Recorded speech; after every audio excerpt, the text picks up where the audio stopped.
नमस्ते, प्रणाम सभी मित्रों को। जय जय श्री राम।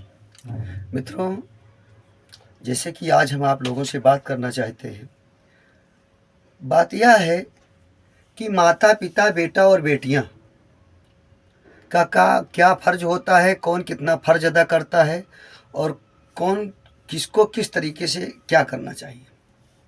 तो हम सबसे पहले ये हमारे 5 इसमें मुद्दे हैं।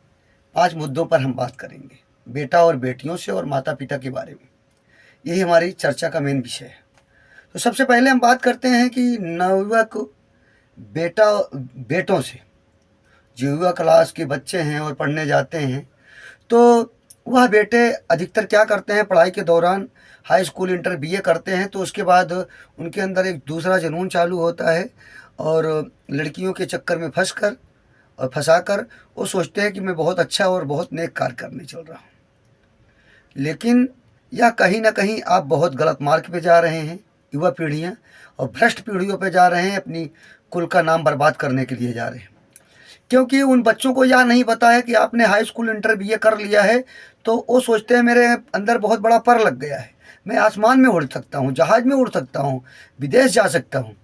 लेकिन मैं युवा पीढ़ियों से यह कहना चाहता हूँ, आप हाई स्कूल इंटर बीए अगर कर रखे हो तो दिल्ली और मुंबई में जाओगे। अगर दिल्ली में जाओगे आपको 10,000 रुपये का नौकरी मिलेगा, मुंबई जाओगे तो 12 से 15,000 की नौकरी मिलेगी और बोरा ढोने की मिलेगी। क्योंकि आपको जो लगता है कि मैंने बहुत बड़ा कार्य कर लिया है और बहुत बड़ी पढ़ाई कर लिया है, जब बाहर निकल के देखोगे तो आपसे न जाने कितने बड़े बड़े पढ़े लिखे जो है बोरा ढो रहे हैं। तो मैं सभी नौजवान मित्रों से कहना चाहता हूँ, पढ़ाई के दौरान में विशेष करके अपने पढ़ाई पर ध्यान दें, किसी भी बच्चियों के साथ अभद्रता ना करें और गलत विचार ना रखें और गलत मोबाइल का प्रयोग ना करें, नहीं तो आपका आने वाला भविष्य बहुत ही बर्बाद होगा। और दूसरा नंबर मेरे मित्रों, मैं अपने भारत के नौजवान युवा पीढ़ियों से यह कहना चाहता हूँ, यह बताना चाहता हूँ, कुछ लड़के ऐसे हैं कि अपना पढ़ाई भी छोड़ दिए हैं और जो है कोई काम भी नहीं कर रहे हैं, कोई काम सीख भी नहीं रहे हैं।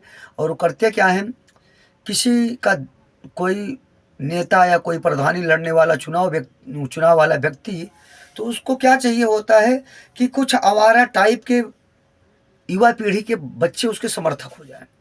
तो उनके लिए वो दारू शराब और गांजा और बीड़ी सिगरेट की व्यवस्था करा देता है। लेकिन ये बताइए, अगर आप बीड़ी सिगरेट गांजा और दारू पिएंगे तो क्या आपका भविष्य आगे बढ़ सकता है? इससे उज्जवल भविष्य दिख सकता है? आज वो आपको दारू पिला रहा है, कल आप पक्के दारूबाज बन जाएंगे तो आपकी जो पैतृक संपत्ति है वो सारा बिक जाएगा। और नेता मंत्रियों का क्या है, वो किसी के नहीं होते हैं, चाहे शासन हो प्रशासन हो, ज़्यादा अधिकतर जब आप बेवड़े बन जाओगे आपका घर का खर्चा चलाने वाला कोई नहीं आएगा। मेरे मित्रों, अपने आप में काबिलियत पैदा करो। मैं काफ़ी युवा पीढ़ियों को देखता हूँ कि जो प्रधानी लड़ने वाले होते हैं, जो प्रधान पद पे होते हैं और जो कुछ सांसद होते हैं, कुछ विधायक होते हैं, कुछ तमाम नेता होते हैं, कि उनको दारू दे देते हैं और उनको बोल देते हैं उनको मारपीट कर दो। और जब मारपीट करते हैं तो विधायक को मुकदमा और प्रधान को मुकदमा नहीं लड़ना पड़ता है, जिसने मारपीट किया होता है पुलिस उसके घर आती है और उसके बाप को उठा के ले जाती है। तो मैं युवा पीढ़ियों से कहना चाहता हूँ कि आप ऐसा कोई कुकर्म मत करिए, किसी के कहने से आप ये घूंट दारू पीकर और किसी के साथ मारपीट कर रहे हो और कल को कोई आपको मारेगा पीटेगा तो उसमें प्रधान और जो है तमाम नेता आपका साथ देने नहीं आएंगे, आपकी घर की प्रॉपर्टी बर्बाद होगी, कल को आपके घर पे जेसीबी चल सकती है, तमाम मुद्दे हो सकते हैं। तो इस प्रकार हमारी हाथ जोड़कर युवा पीढ़ियों से निवेदन है कि कृपया कतई इस तरीके से ऐसे ऐसे लोगों से दूर रहें और दूरियां मनाएं जितना हो सके। और मैं बात करता हूं तीसरे मुद्दे में, बेटियां। जो बेटियां हैं हाई स्कूल इंटर बीए करने के बाद वह फ़ौरन डिसीजन ले लेती हैं कि माँ बाप मेरे साथ गलत कर रहे हैं और मुझको किसी जिससे लड़कों से बात होने लगती है अपने बॉयफ्रेंड से, तो वो बॉयफ्रेंड पे इतने विश्वास कर लेती हैं जिसका कोई सीमा नहीं होता है। जिस माँ बाप ने आपको बचपन से पढ़ाया लिखाया और बड़ा किया और जो है आपको एक अच्छा मार्ग दिखाने के लिए एक अच्छे स्कूल में भेजा और उसके ऊपर गलत जो है वीडियो बनाकर और गलत नोट लिखकर गलत जो है अपने कागज पेन से लिख कर और उनको अपने माँ बाप को जलील करती हैं। कृपया मैं बेटियों से निवेदन करता हूँ, जब आप यह ध्यान दे लीजिए, अगर आप किसी के घर में आग लगाने का काम करेंगी तो आपके घर में निश्चित ही आग लगेगा।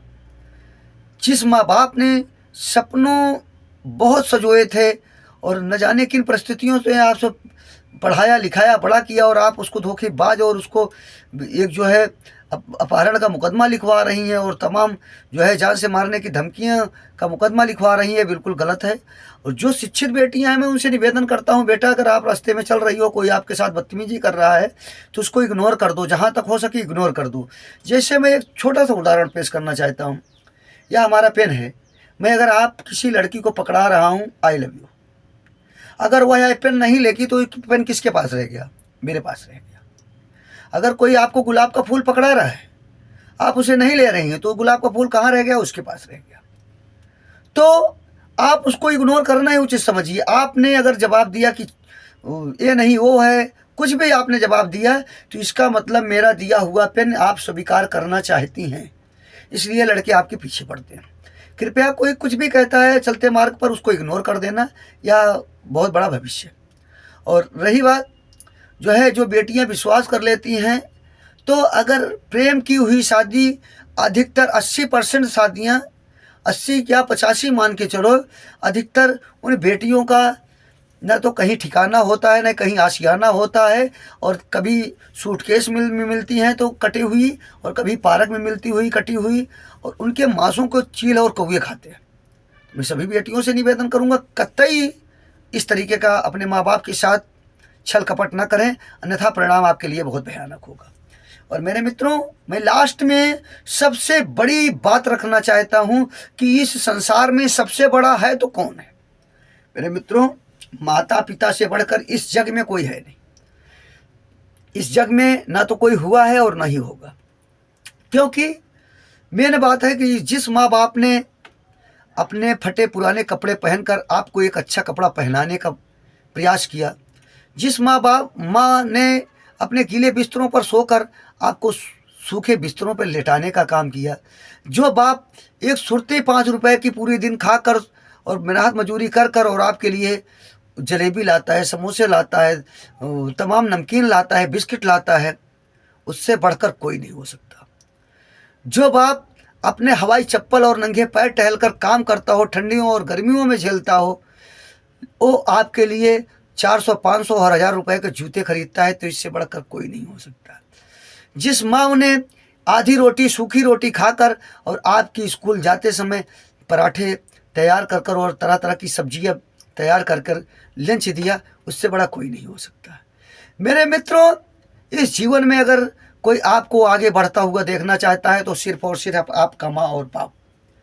लेकिन आप जब इनकी धज्जियों को उड़ाते हैं तो भगवान को कष्ट होता है, समाज को कष्ट होता है, बहुत लोगों को कष्ट होता है। लेकिन क्या आपको यह पता है, जिस घर को, जिस बगिया को उस माँ बाप ने सजाया संवारा, पानी दिया, उसको हर किसी से बचाया, और वही बच्चे उनके लिए जो है उनके मृत्यु का कारण बन जाएं, तो कितनी बड़ी शर्मसार करने वाली बात है। तो मैं आज की वीडियो में इतना ही कुछ, लेकिन मैं समस्त नौजवान बहन बेटियों और भाइयों से निवेदन करना चाहता हूं, कृपया आप हाई स्कूल इंटर बीए करके आप इस काबिलियत पे नहीं हो कि आप किसी की लड़की भगा कर ले जाओगे तो उसका पालन पोषण कर लोगे, परिणाम आपके विपक्ष में ही आएगा। इसलिए जो भी डिसीजन लीजिए, परिवार के माता पिता से मिलजुल कर डिसीजन लीजिए, तभी आपके जीवन में खुशहालियाँ आएंगी।